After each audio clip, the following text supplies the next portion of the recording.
Back in action.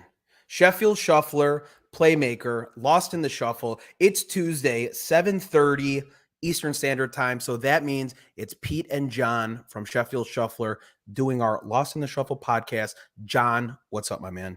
What's up, buddy? How's it going? Really well. Loving the All-Star hat. I'm loving the All-Star hat. It matches. You want to show your shirt? It's very timely.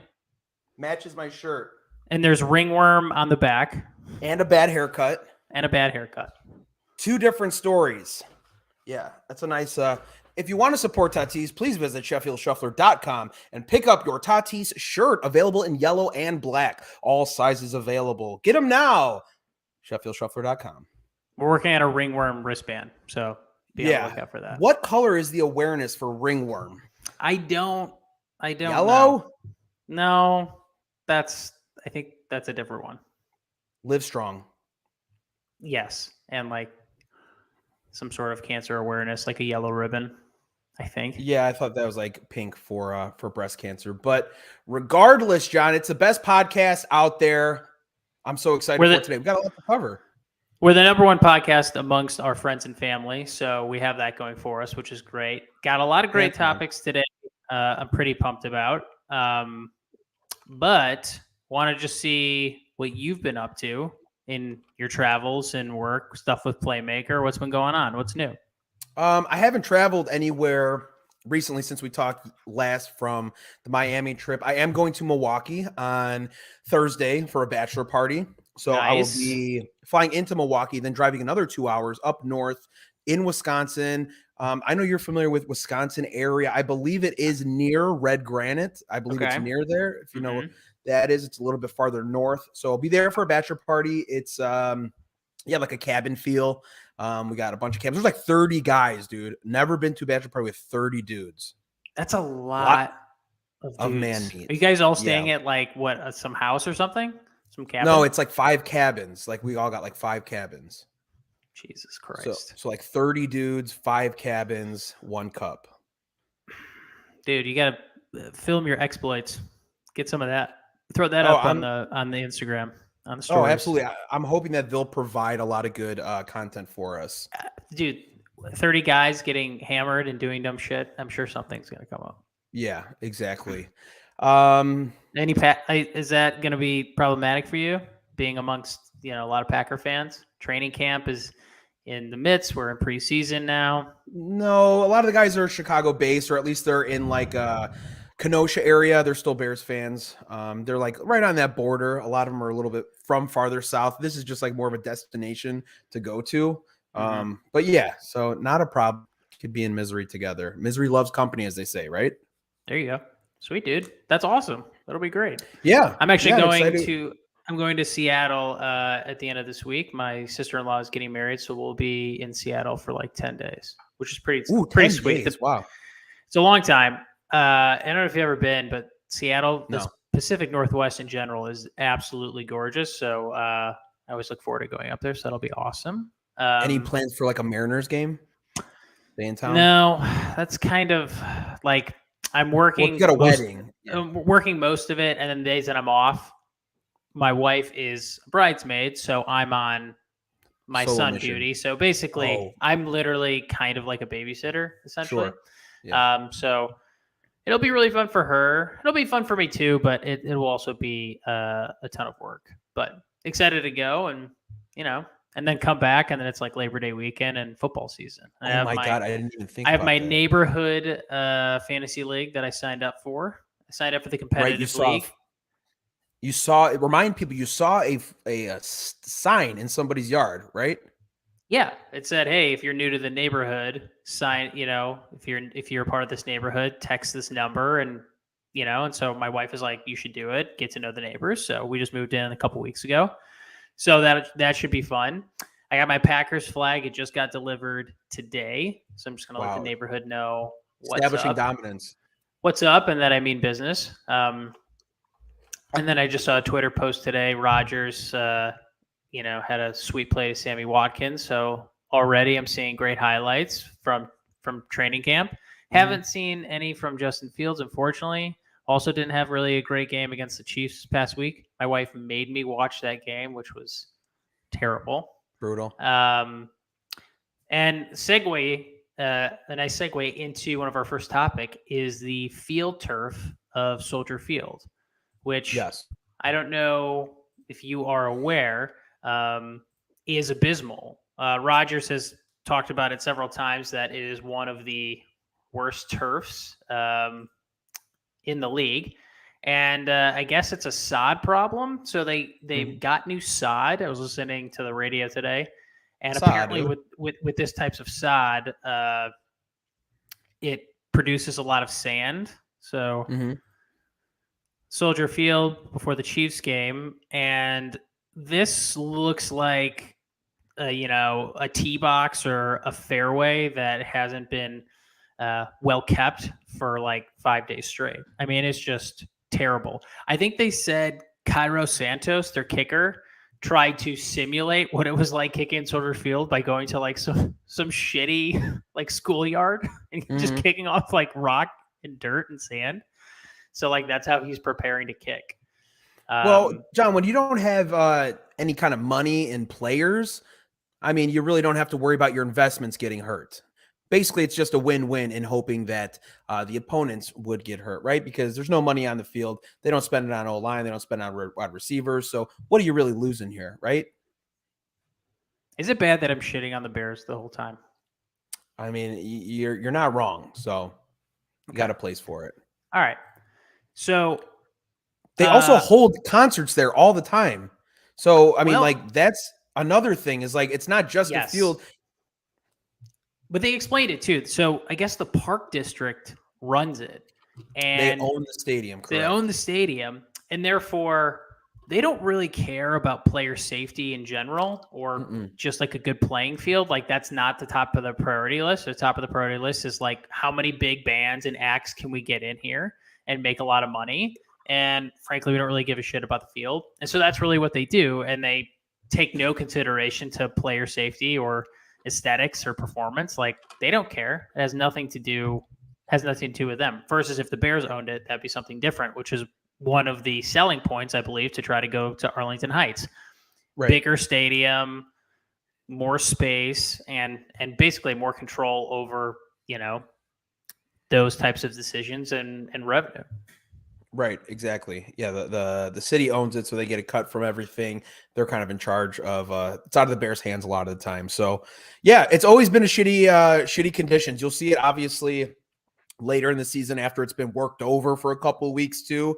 Guys get hurt a lot. It's just that's just how it is when you come to Soldier Field, right? You really got to have your feet under you. Blow out a knee. Yeah. It's going to be a rough season. Speaking of that, I have a couple of baseball things I want to talk about, but I want to talk about Aaron Rodgers' appearance on Part of My Take. Big Cat obviously is a huge Bears fan, so I watched it. Did you watch it? I've watched the clips of it. I don't listen to the show or watch it. I've seen like a majority I don't listen to it clips. Either. I just listened to it because the Packers quarterback was on there, sure. And for the most part, it was pretty good. It was your classic, like giving him shit for being good, roasting him.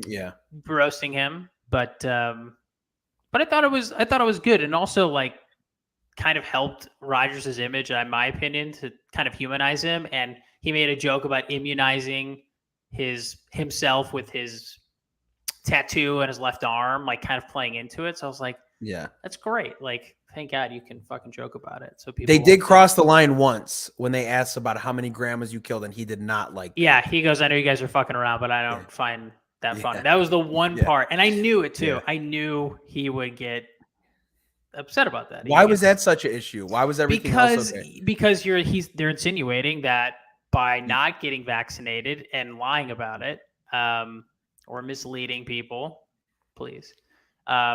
That he was endangering people, that he was putting people in danger. So he was like, no, I'm not playing that. But thought it was pretty good. Want to shift to baseball. So let's talk about the elephant in the room, which is on your t-shirt. Fernando Tatis Jr. suspended 80 games for PEDs. There was an anabolic steroid for something he took for ringworm, which if it sounds like bullshit, probably because it is. So he's suspended the rest of the season and even into the 2023 season. 42, 43 games into 42, next season. 43 games. And it sucks for the Padres because all of that excitement that we talked about on the last pod with getting Soto, Josh Bell, all this excitement, like they were rolling. He was going to come back and I thought they were going to contend with the Dodgers, if not catch them, get the wild card. Definitely a contender and a surefire lock to go deep in the playoffs. This just killed all of their momentum, like absolutely all of it. And I feel like the fans, the organization just lost so much excitement and optimism because he's a fucking idiot. Like, so stupid. And, they interviewed Mike Clevenger and other players, Machado, like, they're like pissed. They're like, this is such a dumb, selfish thing to do. Like, we were rolling. We were ready to rock.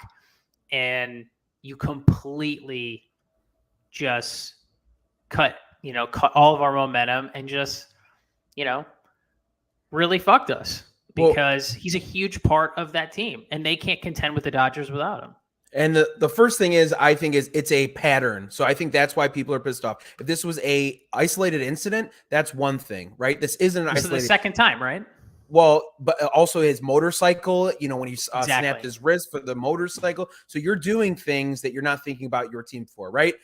Then you get popped for this PED thing. And not only does that affect you this season, for the rest of his career, that's always going to be tainted. So, and we'll get to what some Arod said with Jeter, but that is going to taint his future. No matter what happens to him, it's always going to be like, remember, in that season, pop for PEDs, might not even go to the Hall of Fame anymore because he's already associated with that. So that's one thing. It's a pattern of behavior coming from this young player who just got paid and got a big contract, and you're not being on your best behavior. Number two, it's terrible for baseball because, like you said, it's going to help the Padres contend with the Dodgers. And who doesn't want to see that? That is great for the game of baseball. Having these superstars, he's a superstar of the game. He's very recognizable, plays for a great team. He's very good. So terrible just for the game of baseball, because we don't get to see one of the superstars. Haven't seen him all year and won't see him into some time of next year. Bad decision. And then tell me about this too, John. That was excuse number one, ringworm. Now his father comes out and said there was an infection from a haircut. You heard about this? I did hear that. I saw he tweeted about it. I saw that in a tweet. Yes. So that was another excuse. Yeah. So now it's not ringworm. Now it's a haircut. An infection from a haircut. Well, it's bullshit, and we obviously know that. And it sucks. How many infections have you gotten from a haircut? 0. Okay.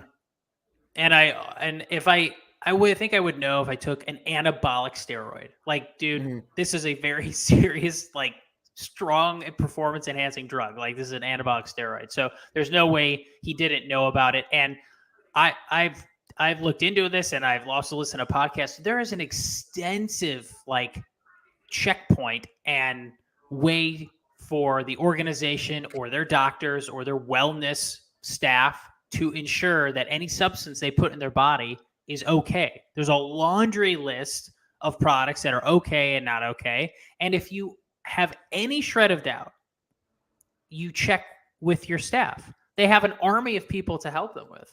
So this whole thing is shady, and it's terrible for baseball. This guy was on the cover of MLB The Show, 21. He's one of the most exciting and top players in the major leagues. So this is terrible for marketing. This is terrible for the sport. And then also, too, he has to live with this the rest of his career. We talked about this a million times. Baseball fans are active fans. Okay, there are no passive baseball fans. There are passive football fans who play fantasy football and just check in and want to play fantasy, but they have no interest in the sport and they really don't follow it. You either love baseball or you don't care about it at all. Right. And because baseball does not have any passive fans, they have strong, a strong group of active fans.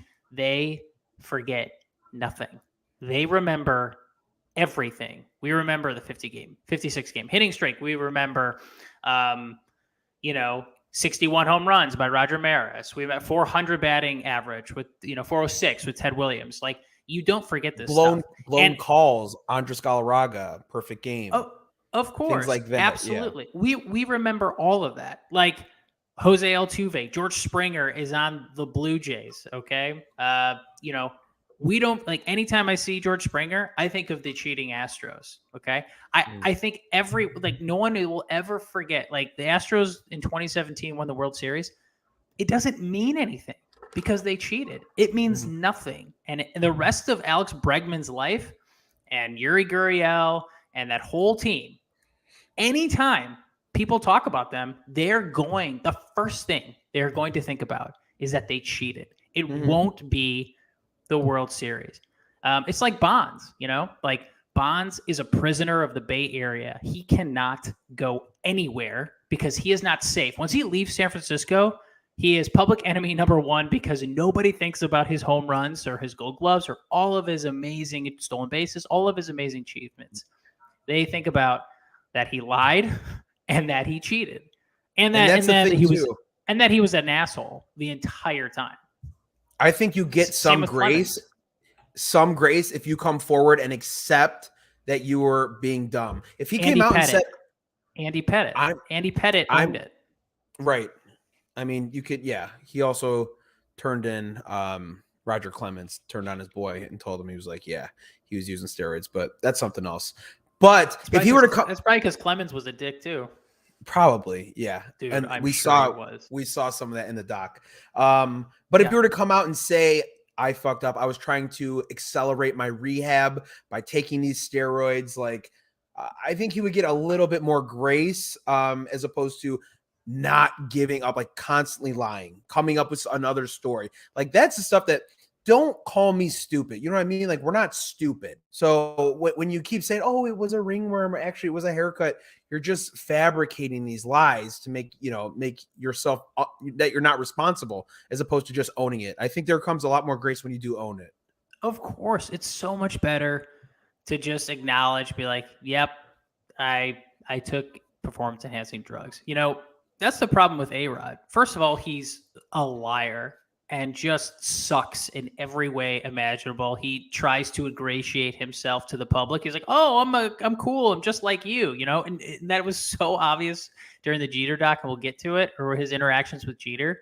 Like, they're not cool, and Jeter's looking at this guy like, God, this guy's trying so hard for people to like him, and they just don't. And that was the issue with him in steroids. Like, he eventually came forward, but after getting caught completely, right. And people people don't respect you. And same thing with Pete Rose. Pete Rose should have just come clean, like, yeah, I bet on baseball. And he just never did. And he dug himself deeper and deeper into a hole. So if any of these players get caught cheating, like just like, yep, I own up to it and just acknowledge it and move on. You know what I mean? Like just move on. And he didn't do it. And unfortunately, his legacy is going to take a massive hit, as is the game of baseball right now and his team, because there's no way they can beat the Dodgers. They just can't do it. Not without him. It's just not going to happen. So opposite side, real quick, opposite side of someone who is not coming back. How about somebody that is looking to come back? Did you see Bryce Harper was taking some hacks in the batting cage? Saw that on Instagram. Dude. Looking nice. He's back, so he's taking some hacks. How cool is that, dude? The guy breaks his thumb, comes back, gets pins put in, taken out, and now he's already coming back. That's a guy. I mean, dude, if you don't want to play for him, if he's not like a great teammate, you can call him an asshole, you can call him cocky, whatever. But that guy's he's a gamer, man. He's a ball player. He wants to play. He's in there grinding. He could have easily said, thumbs broke, taking the rest of this year off.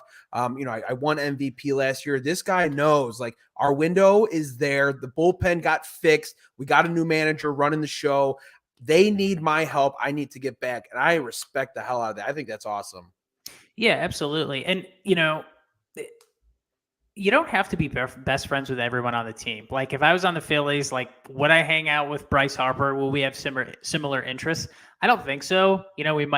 Ideology might not be the same, but I totally respect him as a player. He works his ass off. He is such a good teammate. He plays hard and he wants to win. And that's all I ask from a teammate, is that you support your other teammates, you work hard, and you come to win. And that dude has always been like that since he was 19 with the Nationals, like going balls to the wall, trying to stretch a single into a double, running hard, hustling, I'm a huge Bryce Harper fan and would love him on that team. And, you look at the cast of characters with Schwarber and Castellanos, like those guys are hard nosed and they have an edge to them. And I like everybody on that team. So that will be super exciting to watch. This just dropped not too long ago on Twitter, but so there was going to be a bobblehead giveaway for Fernando Tatis Jr., but since he is suspended, they're going to do a Juan Soto City Connect jersey giveaway, which will be awesome. Probably. Yeah, that's even better. At least I would wear that. Me too. Cool. I want to touch on this, and I probably should have just kept sharing my screen, but I don't know if you saw this, and you might have, but infielder for the Pirates. Oh yeah. So he was sliding. Rodolfo Castro, Pirates infielder, was sliding into third base. John, can you share, or is it just me? Can you not see it? No, I can't. I just didn't know if you were able to share. I'm sharing, yeah. Oh, no, okay. Never mind. Can you see it? Yeah, I didn't know if you were able to put it up on the screen or if I was. I'm doing it. Oh, okay. All right. Yeah. So Pirates infielder Rodolfo Castro was suspended 1 game and fined for violating MLB's policy when he played while having a cell phone in his back pocket. So he slides into third base and the cell phone comes out of his pocket. Mm-hmm. So I can't imagine how much he got chewed out by the manager for doing that. And then I wanted to ask you, well, he got suspended, but behind closed doors, what was that conversation like? Which would have been very interesting to see. But I want to ask you, has there ever been a time where you were not playing, riding the bench, and you were kind of not paying attention and dicking around and doing other things while you were on the bench? Well, John, first off, I never rode the bench. Okay. I'm an all-star athlete, famous first baseman. True. That's different. I definitely rode the bench. I can definitely relate to this. I was like, oh man, if there were cell phones back in our playing days, like an evolved iPhone, I would 100% be on my phone. Yeah. Here's the thing. What is he doing though? Are you tweeting? Are you texting? There's take it out of your pocket and just toss it on the bench. You know what I mean? Put it anywhere. There's a million places to hide something on a Major League Baseball bench. There's seeds. There's gum. There's a million gloves and caps. Put it under anything. Right, but what are you doing? Why do you need your phone when you're playing in a Major League game? Is he just gonna take a selfie, hit third base and just be like?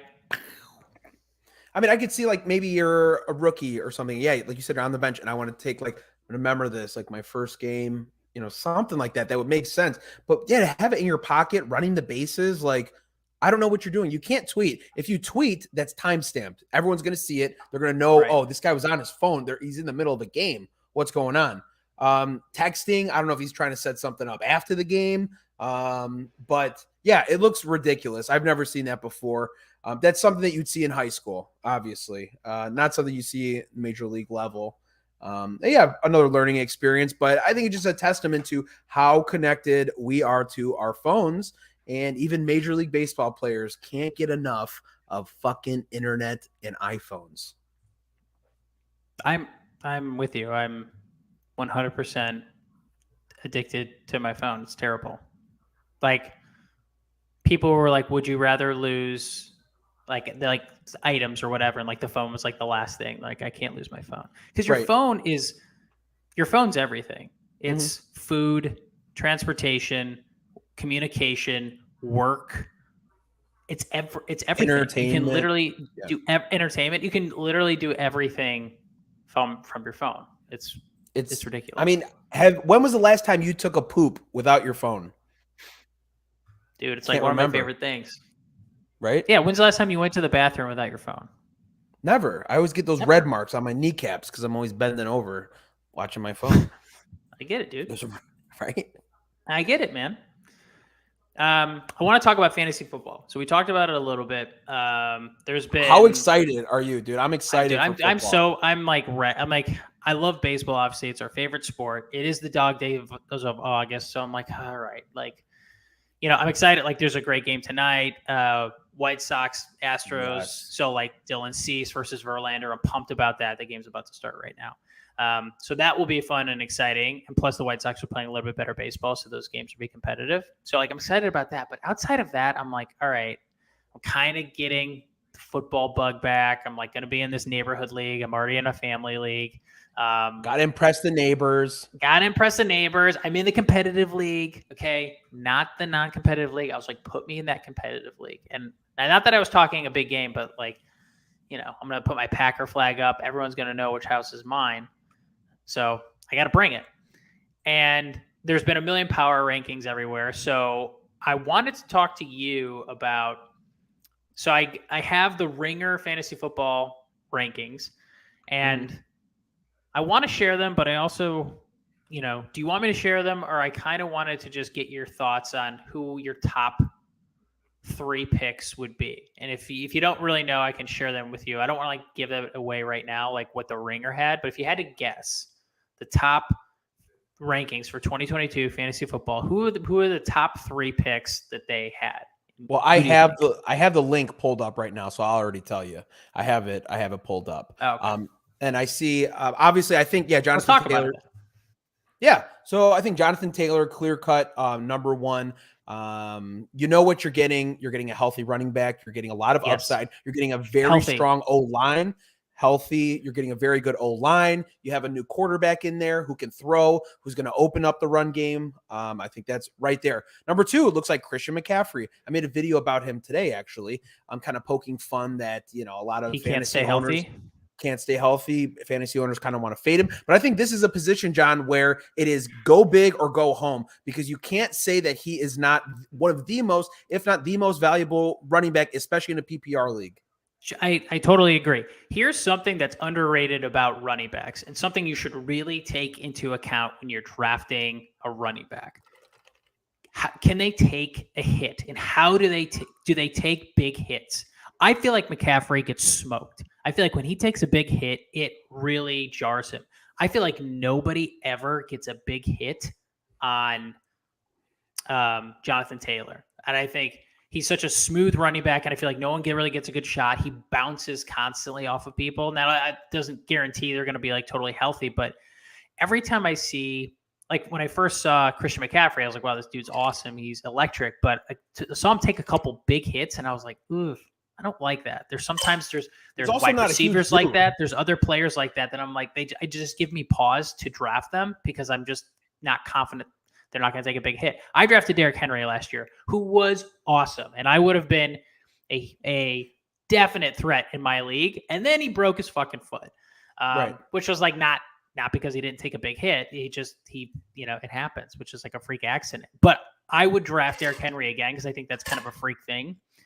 Christian McCaffrey, for some reason, I just don't trust it. I just don't think that dude is going to be healthy. But to your point, it's a gamble. And if he is healthy, he's going to get you points. That upside is very big. He's a stud. He can catch. There's so many yards after the catch. He'll get you a lot of really great receiving yards. And I could see Baker finding him like out in the backfield and like, kind of like little ins and like short passes in the flat. Number 3, Justin Jefferson. Yes. That's easy.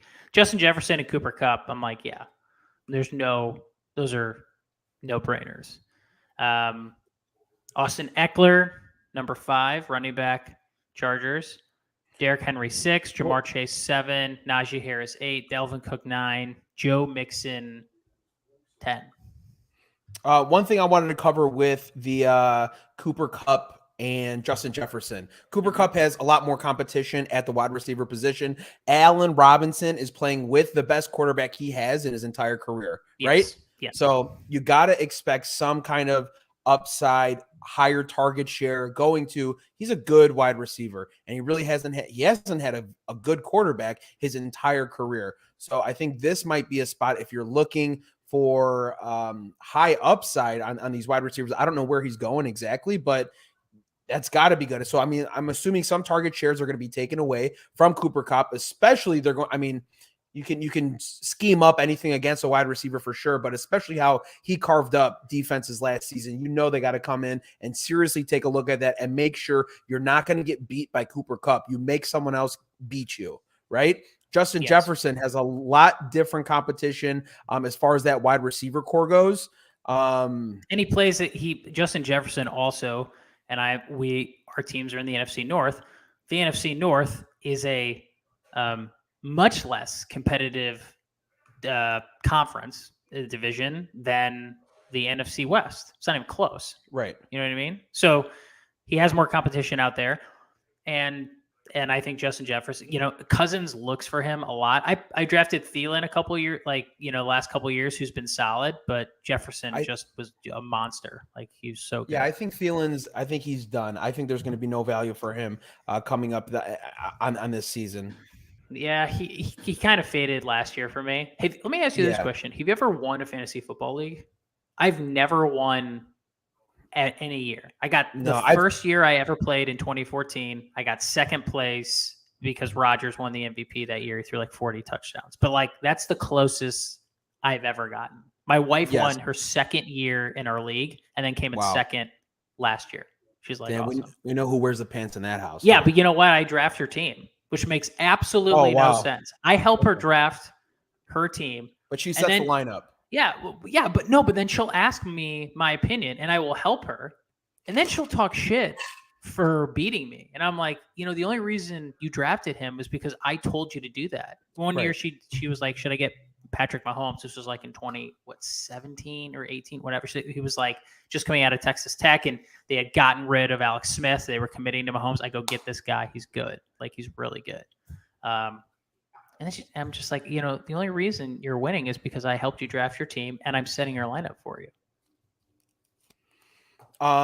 Did you already get your place in where you're drafting? No, not yet. What about you? No.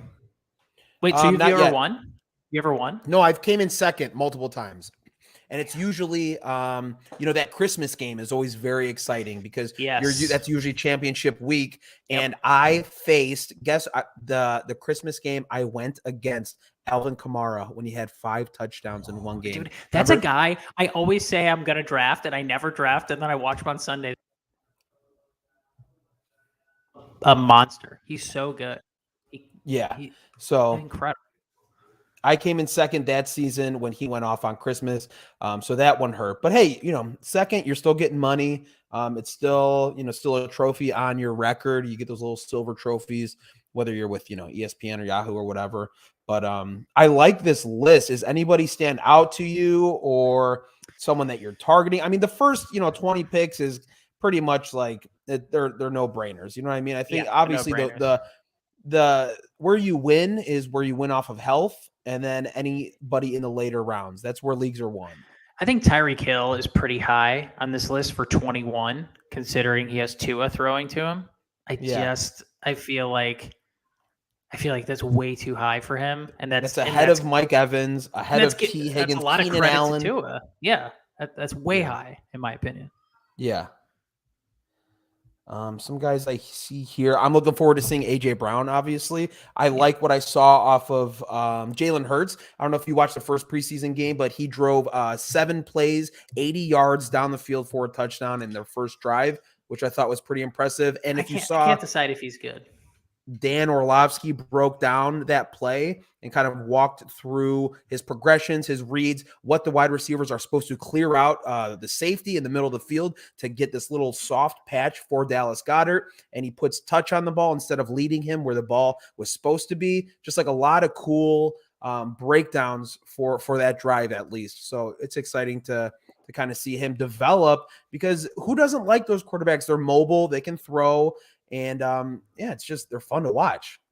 Who wants to watch someone sit in the pocket? Like you've mentioned on this podcast before, how boring Tom Brady is sitting in the pocket, right? He's so boring, which is amazing at how successful he is. Like, just such a credit to how quickly he can process information and see if like a guy's blitzing and just audible at the line. Like, he's so good at audibling knows everything that you're doing. Some of the most fascinating thing for Brady is to watch him pre-snap. It's like I see him look at something. I'm just like, oh shit, he sees this. What? And he's gonna. It was a pass. He's gonna switch it out. He's gonna hand it off to this running back for like 4 yards when it would have been an incomplete pass or maybe a loss of yards. You know what I mean? So. He just it's like death by 1,000 cuts with Brady. He just a little bit here, a little bit there. You just can't. You just can never get a grasp on him because he's 2 steps ahead of everybody. Constantly. It looks like DK Metcalf is going. DK Metcalf is going as number 40. That's ahead of Allen Robinson, ahead of Jalen Waddle. Who else we got here? Jerry Jeudy. Gabe Davis, Amari Cooper, DK Metcalf. Thielen is 47 on here. You would think that's pretty high. I would think that's high, yeah. But the resume. Amon-Ra St. Brown is a stud. I think that dude's so good for Detroit. Yeah, like he should be. I think he should be higher or like move up on the list. That dude is really good, and he's really fast. And say what you want about Goff. If Goff can set his feet, that dude can throw. And he can throw really well with accuracy, touch. The problem with him is like if you move his feet even a little bit, he's screwed. He cannot throw on the run or even like moving a little bit. Okay. Well, yeah, I mean, one of the more shallower positions obviously is tight end, right? We have Travis Kelce, Mark Andrews, Kyle Pitts. That's pretty much your top 3. You could throw Darren Waller and George Kittle in there. Sleeper pick is Robert Tonyan. That dude was almost a Pro Bowler in 2020, and then he tore his ACL in 21. And because the Packers really don't have a lot of great receivers, like look for Robert Tonyan. I think he could be a sleeper pick at tight end. That dude is really good, and he's come back stronger than the last 2 years. And he's been killing it in camp. He just got off the PUP list. Sleeper pick, I'm telling you. That dude was a Pro Bowl tight end before he blew out his ACL, but he's been dominating in training camp. Zach Ertz in Arizona. Hopkins is going to miss the first 6 weeks. The target shares after he was gone, if you look at Zach Ertz, I think one of the top 13% in the league, something like that, as far as target shares. So early in the season, look for Zach Ertz. I think is going to get a lot of targets, especially with Hopkins gone. That's something I see there. Dallas Goedert, I'm a huge fan of. Big hands, big, nice, soft hands. I like that. You can get him later in the draft, obviously. But yeah, I mean, there's a lot of ways to go about this. John, have you ever gone with a no running back strategy in fantasy? No, I haven't. No? You mean just like load up on wide receivers? Yeah, so you're getting pretty much value running backs later in the draft. And the mentality behind that is wide receivers get hurt a lot less than running backs, obviously, because they're hit a lot less, they're getting the ball a lot less. But you can load up on wide receivers early. You can get 3 wide receiver ones, and then you can kind of go into that running back pool a little bit later in the draft, looking at guys like, let's see, you can go with a rookie like Breece Hall, AJ Dillon. Sometimes Antonio Gibson will be there. I know Miles Sanders just got hurt. He stopped practicing. Damian Harris, these kind of guys that might be a little touchdown dependent, but still a lot of value there. So that's always an interesting take. I've seen a lot of these like fantasy guys talk about that stuff, and PPR like too. I mean, that's really big. For sure. For sure. Yeah, dude. I'm so excited for fantasy shit, dude. Fantasy football. I suck at fantasy baseball, dude. I don't know. Are you doing well in our league? I'm pretty good. I haven't set my line, and I don't want to be the excuse guy, the loser who's like, I don't set my lineup, but I haven't set my lineup in so long. I'm busy. I got shit going on. And it's a daily. Yeah, you're busy. I'm busy too, and I have a kid. So I'm in sixth place. That's why I said I don't want to be the excuse guy. It's not an excuse. So I'm 7-10. I'm in sixth place. What's your team name? Did Big Dick Nick from Philly? Nick from Philly. You're 3-13. Not bad. Not great. No. It's weird. I was like, I'm never gonna set my lineup. I do it fairly consistently. Like I've been actually pretty good at doing it and following through. So But I mean, even that, there's like, dude, there's some guys that are making moves constantly in our league. I don't know how they have time to do it. Yeah. I'm just like, dude, like one guy's 14-3. I'm like, Jesus. And I'm playing him this week. And I've been paying attention. I'm 7-10. It's just like, it's like being a full-time GM. Like you have to really it's like a full-time job. I think that's why fantasy baseball, maybe, more people play fantasy football because it's like once a week and you just set it once. But yeah, super pumped about fantasy. But kind of going back to baseball, I want to talk about Jeter Arod relationship, but let's talk about the Jeter documentary. So I've been begging you to watch it. So The Captain is a 7-part documentary series on ESPN or ESPN Plus. It just wrapped last Thursday, the final episode. I've been begging you to watch it. You finally finished it. Binged it. I have a lot of thoughts on it. And months ago, we talked about this was coming up and it was going to be a big deal. I talked about just because you're good at your sport, you're a good athlete, doesn't mean that you're an interesting subject matter for a documentary, a book, anything. Just because you're good doesn't mean you're interesting, i.e. Mike Trout. You know what I mean? Yep. So my thought process or my thought going into this was Jeter is so boring. Okay. He's not interesting. You understand that's by design though, right? That's by design. I get it. But this is a documentary and entertainment product. I don't think Tom Brady is interesting. I think Brady is so boring. Like Brady loves football and that's all he likes. And that's all he thinks about. You can't call winners boring though. You can't. Of course you can. You can say it's not binary. Like he can be a winner, and he can also be boring as hell. Tom Brady is so boring. Michael Jordan isn't. Michael Jordan is not as boring as. You're looking at surface level things then. A winner, a champion, a CEO who's making billions of dollars. Maybe they're not giving you quotes like they talked in the doc, Mark Cuban is not boring, and he is super successful. That would be a fascinating subject of a documentary. This Jeter documentary is so fucking boring. I watched 7 episodes of it. I learned nothing about him. Nothing.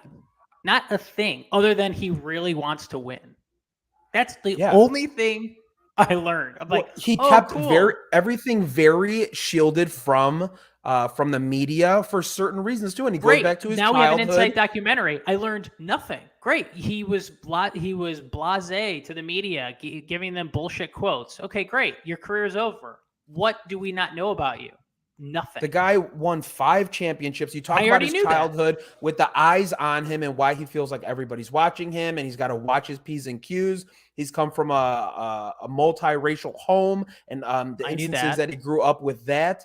The fact that he has won the amount that he does, the way he goes about his work, you can look at it and say it's boring, but the way that he goes about his work, the tweaks that he had to make as he got older, those are things that you don't look at. It's like we had a discussion with Brian Cashman because nobody wanted to tell Jeter he needs to change. You need to be more quicker. You have to work on your arm strength, certain things like that he's like, wow, they actually came to me. And, the arbitration stuff, you don't know what goes on behind the doors in arbitration until something like this, which was really cool. And how about the people involved? The woman who was with the Marlins, the one of the first woman in the front office was a part of his arbitration. You know what I'm talking about?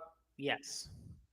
Yeah. Those things. Again, yes, I didn't know she was part of the arbitration, but I knew he made her the first GM of the Marlins. But again, tell me something in it. When I watch a documentary, I want to find out something that I didn't know. That OJ documentary, Made in America, was like one of the greatest documentaries I had ever seen. I learned I know so much about the OJ trial, and I learned so much about OJ, the LAPD, so much that I didn't know. It blew my mind.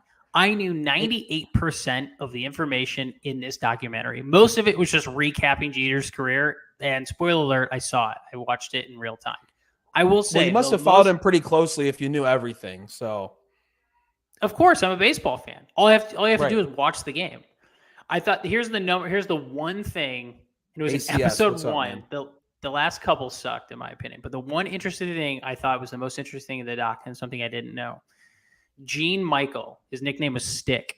So in 94 or something like that, I think 93 or a couple years right before Jeter was drafted, the Yankees had sucked. You know, they were a powerhouse in the 40s, 50s, 60s, and then sucked in the 70s and 80s. They just weren't very good, and into the 90s.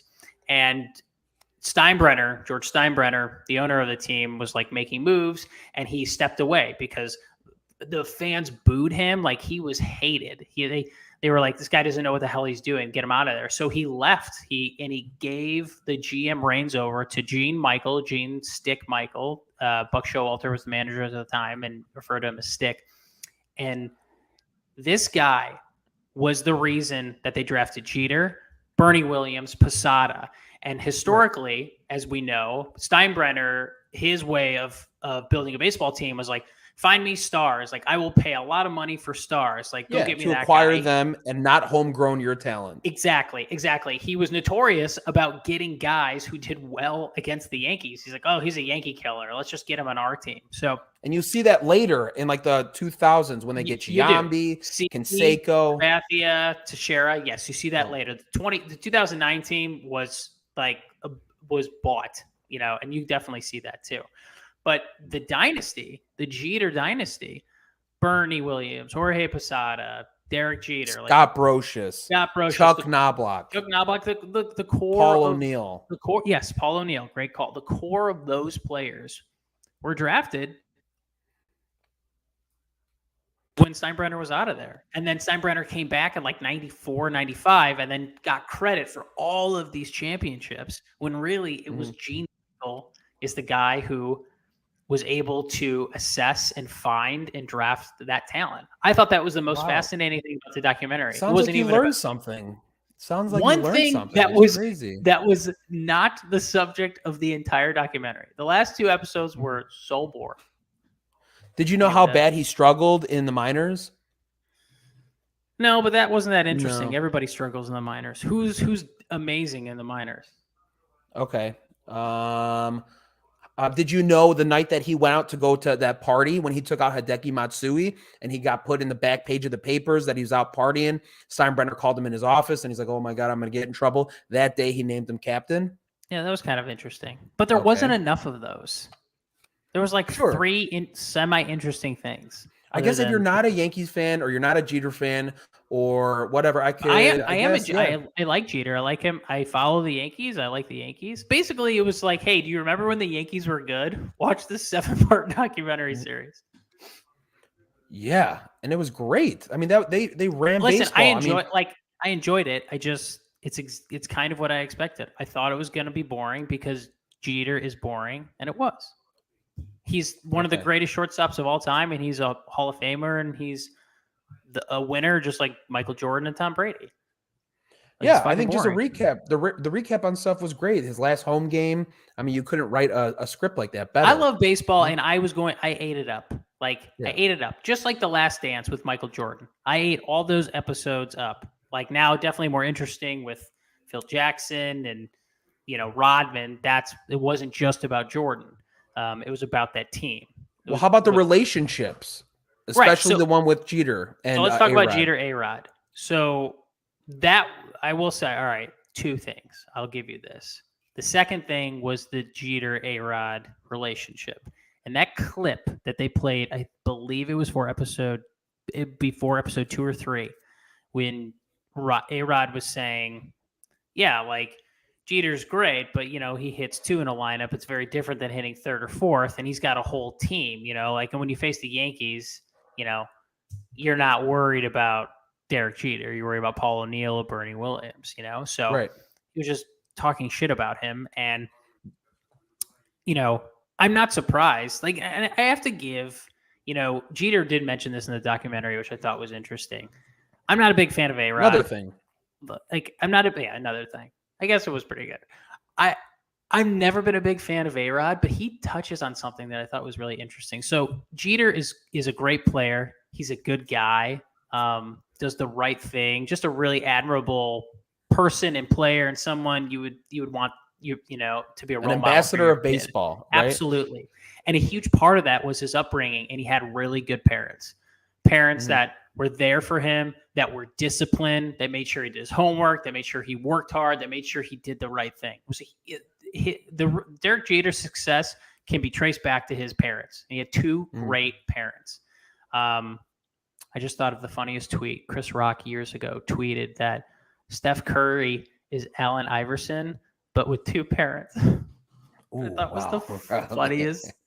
the funniest joke ever. But so Jeter's very secure, confident, and A-Rod is so insecure. He still is now. Watch him on any broadcast. It's just unbearable to watch him try to, assimilate to regular people and culture. He's like an alien. He just can't quite do it. He wants people to like him. He wants to be like everybody else, and he just can't do it. Well, and I think a big part of that goes from, like they touched on, is being famous in the limelight at such a young age. Of course, but he talked about this too. He didn't have a father growing up. It's a huge, huge part of that. He talked about, well, maybe my insecurities. Like I didn't have a father growing up. I didn't have what Derek Jeter had. I think that's a huge reason of A-Rod, like wanting everyone to love him and seeking approval from strangers and being on TV and doing all this other dumb shit. And the reason why you watch that, Derek Jeter was on Sunday Night Baseball with Michael Kay and A-Rod. They do this like show, and just their interactions. Like A-Rod was just, awkward and telling dumb stories. And you look over at Jeter and he's just like, oh God, like this guy just doesn't get it. And I think that Jeter documentary kind of explained a lot of like who I thought A-Rod was, but also perhaps some reasons to why he is the way he is because of his upbringing and no father figure. And, you look at how Derek Jeter, what he had growing up and how he turned out. I think that's a huge part of it. I thought that was interesting. Yeah. The family stuff, the behind the scenes is what I really like. That was cool. That was cool. Somebody told me that they didn't like that it made it look like Derek Jeter. Maybe was it you that said like the media was out to get him and they made it look like, it was like propaganda of how like no one was giving Jeter. Okay. Well, somebody told me that recently, and it's like, dude, you're the shortstop of the New York Yankees and you're the face of baseball. Yeah, you are the center point. Like, how can you say like people weren't out to he was getting pictures in the back page, party on, all that kind of stuff. They wanted to do anything to. They also, drove a wedge between him and A-Rod. I mean, he did that. A-Rod did that himself, but he was definitely a target. Oh yeah, 100% for sure. And it was cool to see like how he, basically gave the media the middle finger by not giving them any quotes, and he would talk about like his go-tos of like, oh yeah, I didn't know about that. You have to ask him. I didn't see that. Yeah. So all by design. Yes, he's boring, but I love baseball, so I watched it. Last thing, Field of Dreams game. Did you watch it? Cubs Reds last week. I did not, and the Cubs were in it, and I was actually filming another podcast. Well, you didn't miss anything because it was not the greatest game, right? And you can tell because game ratings fell by nearly 50% from last year. So a big ratings drop happened for the second Field of Dreams game, which will not return until at least 2024. Cubs Reds averaged 3.1 million viewers, down 47% versus the year ago Yankees White Sox 8 home run marathon, 5.87 million. It was a terrible choice of putting two teams in there, the Cubs and the Reds. The Reds, who were one of the worst team in baseball in April and probably into May as well. The worst team in baseball. And you're going to put them with the Cubs, who suck as well. So what do you expect? Who's going to watch that? Last year's was so much more exciting, the Yankees and the White Sox. And I didn't even watch it, and the Cubs were in it. I didn't give a shit. I saw it all last year. Ooh, Field of Dreams in the cornfields. Like, all right, we get it, dude. Like, going to see this again with two shittier teams? No thanks. Like, I saw it already. And that's why I think it's not going to come back for another 2 years, because it's like, we get it. Field of Dreams. And they just put a terrible product on the field. How many times are you going to have Kevin Costner come out and say, want to have a catch? Like, we get it. We've been there. Plus, that movie's not even good. First of all, that movie's amazing. Second of It's all, not this time amazing. they didn't have Kevin Costner do it. It was Ken Griffey Jr. and Ken Griffey Sr. Right. Yeah. They were trying really, really hard. And last year's was amazing. It was memorable. The game was incredible. It was really, really hard to replicate that. The sad thing is Thursday's Field of Dreams game now stands as MLB's most watched game of 2022. So what does that tell you? Not great. Not great. Why don't they do a Rookie of the Year game where they go to Wrigley Field? Dude, there's so many other fun things that we could do. Like tap into 90s baseballs movies like My Jam, Little Big League, okay? Like something fun with the Twins, Henry Rowan Gardner with the Cubs. Like there's a million things you could do, fun things. Or have it like there's that all day or that midnight baseball game in Alaska that they do. I saw like an E60 on that a while ago. Like do it in Alaska. Like that would be super cool. Or do it overseas. Like do it in London, something really cool like that. And that's the MLB's move, right? Moving to nostalgia. That's the move. So that's what I think they're trying to rely on. Let's go back to the Field of Dreams. I got it. But they keep going to that well, and it dries up pretty quick. Like, all right, tap into Field of Dreams. Cool. That was awesome. Wow, that game was incredible. Like, what? You're never going to top that. Why do it again? You know what I mean? But that's how MLB marketing thinks. They're like, oh, this worked. Great. Let's just keep doing that. And they don't get it. They have people that just don't understand. I don't think social media, how marketing works, and I feel also they have no idea whatsoever how to tap into young people and how to resonate with them. So they just keep hammering their demographic, which is old 55-year-old white dudes. And here's an example, John. Here's an example. Narcos, the song that Edwin Diaz walks out to, top 5 on the playlist across the country. Because why? Because everyone knows when Edwin Diaz comes out. It's exciting. People want to see that entrance from him coming from the bullpen out into the stadium. He does his little shoulder shrug. Music comes on. That's electric. That's marketing. Everybody saw that video. It went all over social media. People loved it. That song is rated, very high on the charts. That's the stuff that they need to be tapping into because that's what people want to see. Totally agree.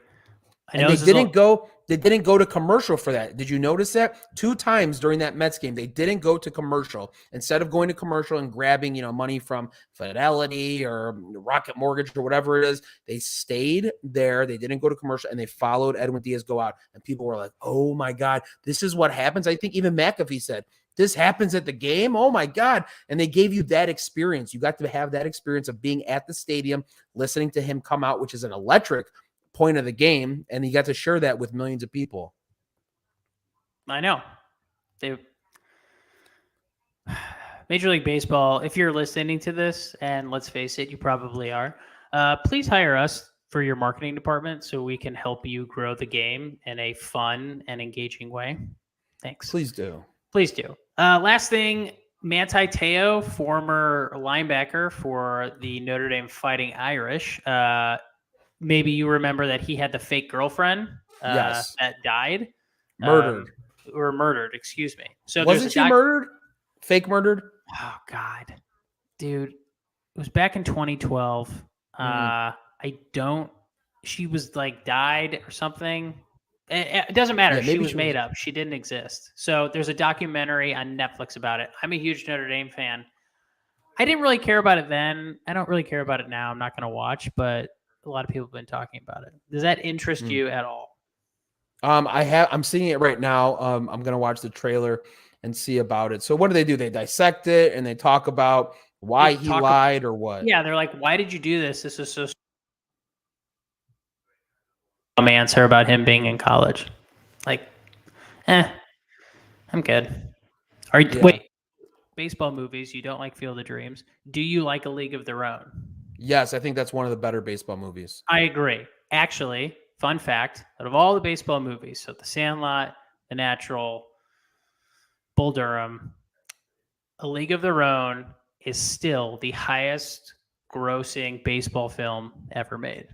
Number 1. The cast was electric. It's amazing. Electric.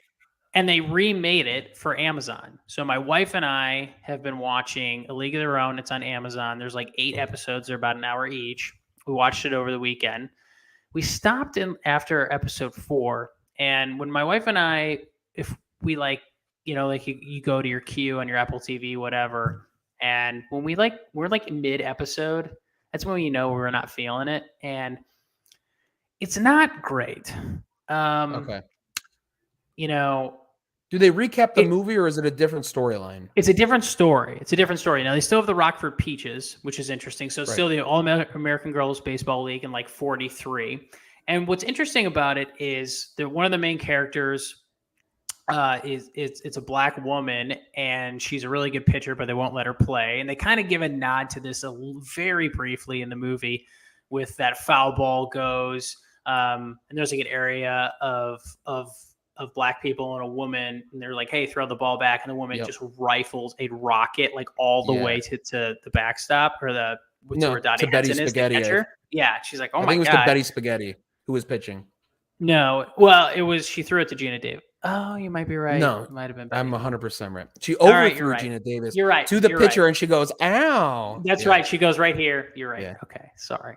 But so they talk about the Negro Leagues, and then they talk about, and then it's profiling on her and her experience and being African American in the 40s and wanting to play baseball and just not letting her do it. So she's a woman and she's African American. So that is interesting. And they go into the city of Rockford. So delving into like, the manufacturing industry and trying to get a job. And so like that part's really interesting. But also like none of them are athletes, which I don't expect them to be athletes, but it's bad. Like, is Jimmy Dugan still a drunk? No, it's played by Nick Offerman. Right, but is he like a drunk? No, he's not a drunk. So I feel like they really character. I feel like they really didn't know what to do with his character either. He's like this old, sort of into them, but not really, and then he's kind of into them. There's like no strong point of view from that character, which sucked.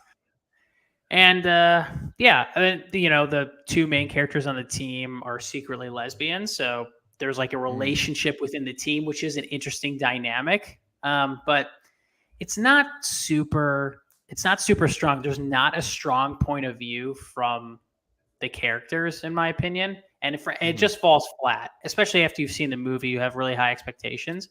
I like what they did with the story plot and delving some new areas. But if you asked me, would I recommend it? I would probably say no, because there's so many other things to watch, which is a bummer because that's one of my favorite movies. One of my favorite lines from the movie is when Tom Hanks was like, he's drunk on the bus and he wakes up and he's like, come here, baby. And he makes out with that, that ugly looking woman. I loved you in The Wizard of Oz. Yes. Yeah. That's awesome. Because it was very accurate depiction of Elmira Gulch. Do you one of my also this is no one ever references this, but I think it's so funny, is when he wants to have a drink and then Gina Davis takes his alcoholic drink and then gives him a Coke, and he takes a sip of it and he just goes, Was it root beer or no? I think it was a Coke. Oh, okay. Yeah. That's just great. Dude, Tom Hanks is so like he's revered as this amazing actor, obviously one of the greatest of all time, but he's so funny, dude. Like his earlier stuff, he's hilarious. He's such a gifted comedic actor. He's brilliant. I'm glad you brought that up. I just watched Elvis. Did you watch Elvis?